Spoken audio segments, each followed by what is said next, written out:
All right, we are now joined by the Creighton Blue Jays. We have head coach Greg McDermott with us, as well as senior forward Damien Jefferson. We'll start with a statement from Coach McDermott, and then we'll go to questions.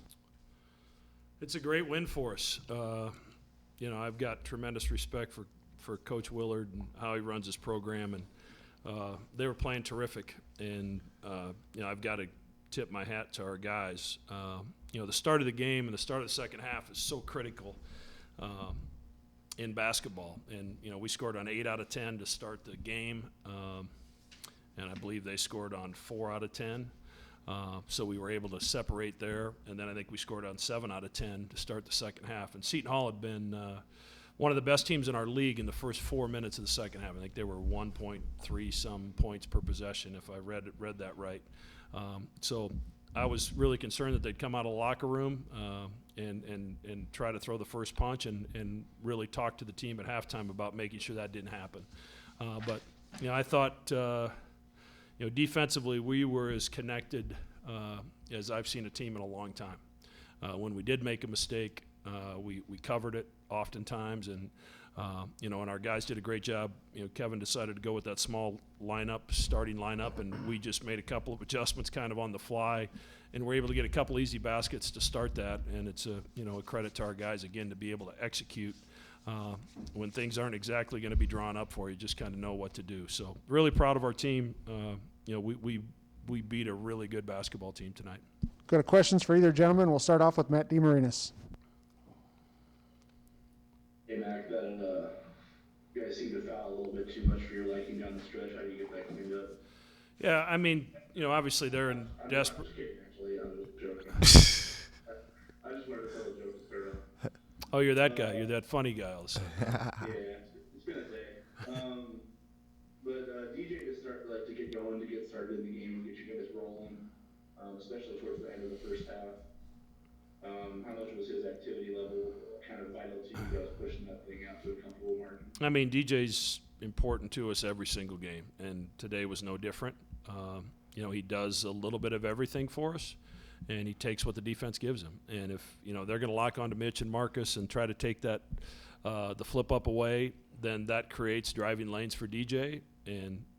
Or if they're going to plug the basket with his man, then he's going to knock down threes. I mean, he's worked really hard on his game, and I've said it before. I said if you take away that 20-some game stretch where his foot wasn't right at the end of one year and the start of the next year, like, this guy's played incredible basketball for us. He's had one heck of a career, and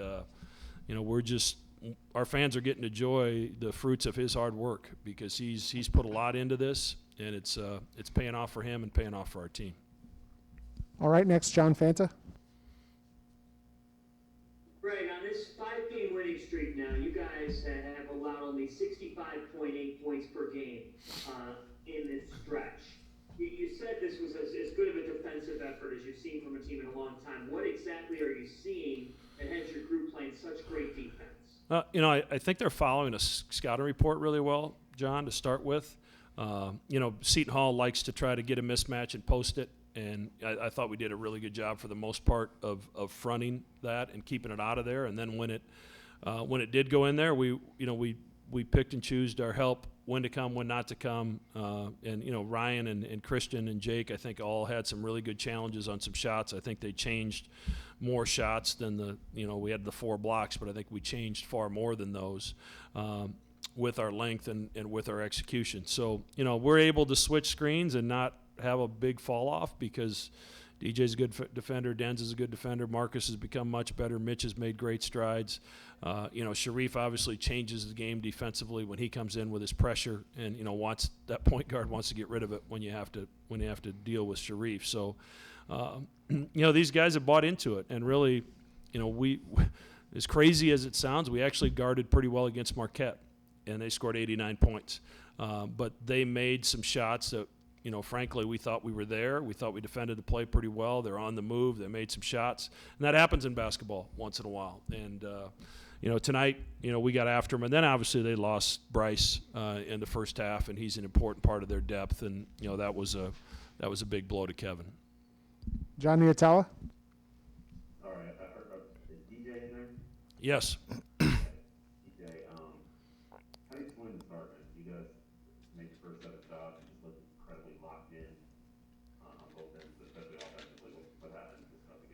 Coach always talk about the first 4 minutes, and as we know that the first 4 minutes of the ball game is very important, and just jumping out and doing what Coach wants us to do and executing his offensive game plan and doing it the right way, and we just got out to a great lead, and I'm proud of my teammates.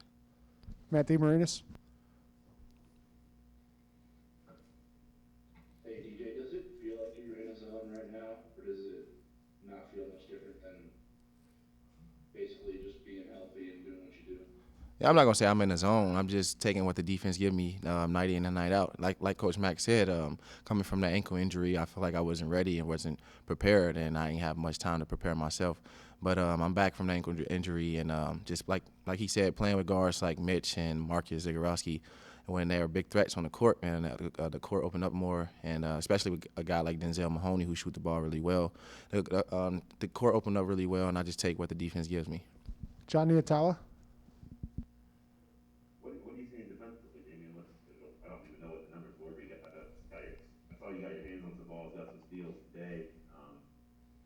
Just making reads. Yeah, just making the right reads. Especially when, like Coach Mack said, when Sharif come in the game, it's easier for us to get into that passing lane because he heats the ball up so well. And then, if I'm an offensive guard, I don't want no problems with Sharif Mitchell while he guarding me on the ball. So I just try to make the right reads. And obviously, I came out with a couple steals today, but I also has a lot of turnovers that I want to kind of fix.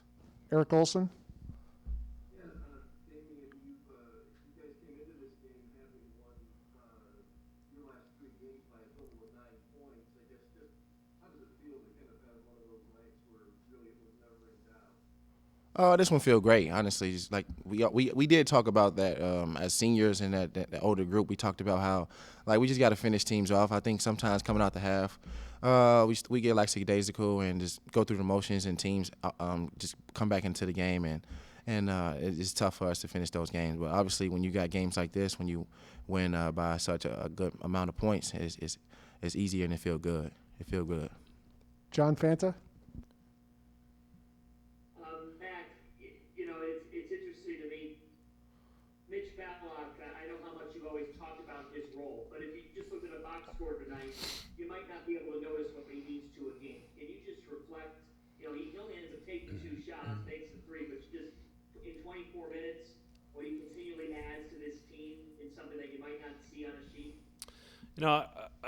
I think, and I'll let DJ add to it if you'd like, but we all know how hard Mitch works on his shooting. Yep. Like, he's there at 6:30 every morning, and he stays after practice. He's got an incredible routine, and he does all that, yet he's okay taking 2 shots as long as we win.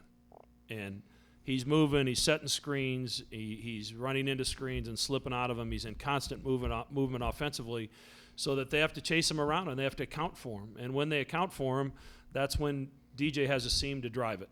And most guys that are seniors that have aspirations to play at the professional level, which Mitch does, they feel like there's a quota of number of shots that they need to get. And I've never coached anybody quite like Mitch, that absolutely does not care. And he impacts the game whether he takes 12 shots or whether he takes 2 shots like he did tonight. But, what a message, and DJ's been with Mitch the last 4 years, but like for freshmen, for the younger players in our program to see how hard he works and yet take 2 shots, and he's fine with that. And, that's that's leadership. That's what leadership is really all about. Leadership is proving that we are more important than me. And Mitch understands that his skill set and the threat of him shooting, what that does for our offense and for our team. And as long as we win, he's fine with that. So, DJ, I'll let you add to that if you'd like. Yep. Just basically going off what Coach Mack said, Mitch is very unselfish, and he don't care if he shoot, like Coach Mack said, 12 shots or 2 shots. If he see that you have it rolling, he's gonna tell you continue to shoot the ball. Even though we be on him every game, every possession, Mitch shoot the ball. He's probably one of the best shooters in the country. He always says it's not about me, it's about the team. All I care about is winning. So, I mean, when you got a guy like that on your team, man, it's very easy to play with, and I'm pretty sure everybody on the team enjoys playing with him. It's like Coach Mack said, man, Mitch is very unselfish, and he do have a great routine every single day. But like he said, Mitch is a threat on the court.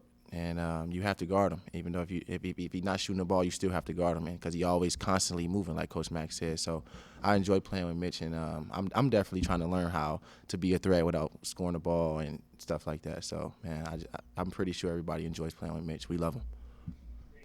Got time for a couple more questions. We'll start with Matt.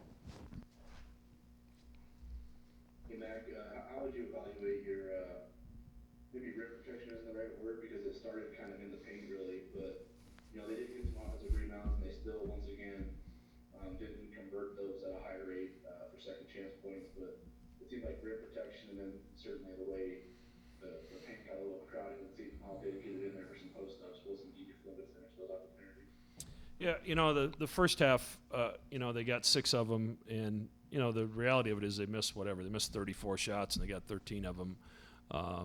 You know, I think our guys were trying to do the right thing, blocking out. I think they got us in space a few times, and we rotated over and maybe didn't clean up that backside. But we're getting better there. We're making strides, and we're working on it, and it's showing itself in games better than it was 5 or 6 games ago, because I think the guys have bought into that. And there's an occasional, you know, missed block out that we have to clean up, and we watch those on film, and the guys know that, you know, that can hurt you at some point in time. But there's no question the fight is there. And you know, I remember a possession, you know, Denzel dove on the floor first, and Ryan dove on the floor second before any Seton Hall guy got on the floor. And those are the kind of plays that, you know, they fuel that 1,600 or 1,700 people that we had in there, and makes it fun for everybody in the building. All right, our final question. We'll go to John Niatala. Greg, on offense against this team, I mean, conventional wisdom would say, well, no, Creighton has a high disadvantage, and it's going to be tough. But, you know, last year you won 2 against this team, and you won again today. What is the key to playing good offense against a team that's built the way Seton Hall built? Well, I mean, good offense is, it doesn't really matter who you're playing. It's ball movement, it's spacing, and then it's decisions. And those decisions obviously involve the pass sometimes, on the willingness to make the extra pass. Those decisions are about shot selection and, you know, the difference between a good shot and a great shot. And sometimes a good shot with 18 seconds on the shot clock is a great shot with 7 seconds on the shot clock or 5 seconds on the shot clock, and understanding the difference in that. You know, we have the skill set where we can pull just about any big away from the basket and make him defend what we want to do offensively. So, you know, we don't get too concerned with height. Obviously, length closes up some passing windows, and I think we had a few examples tonight where, you know, we didn't fake a pass to make a pass. You know, we were probably a little quick to make that decision. But running good offense is about running good offense. I don't care who you're playing. I don't care what their scheme is. If you have unselfish guys that understand how to make decisions, and you know, we attempt to recruit guys that understand how to play. And then once we get them here, we continue to build on that. And, you know, as we use Mitch as an example, you know, you think about DJ at St. John's, where he has 8 assists, where he gets in the paint, shot fakes, makes plays, flips it up, kicks it out for a 3. I mean, those are guys that understand how to play basketball, and that's how you play offense. It's not overcomplicated. It's not about a bunch of plays, and yeah, we've got a bunch of plays, and the guys have to know how to run them. But it's about trying to make a play for your teammate, and you'd be surprised the more you make plays for your teammate, how many plays are made for you when that's what you're committed to. So I've got a group of guys that are willing to share the basketball and willing to play the right way, and as a result, you know, once in a while you have a night where things are relatively perfect, and that night happened to be tonight. All right, thank you, gentlemen. Thanks.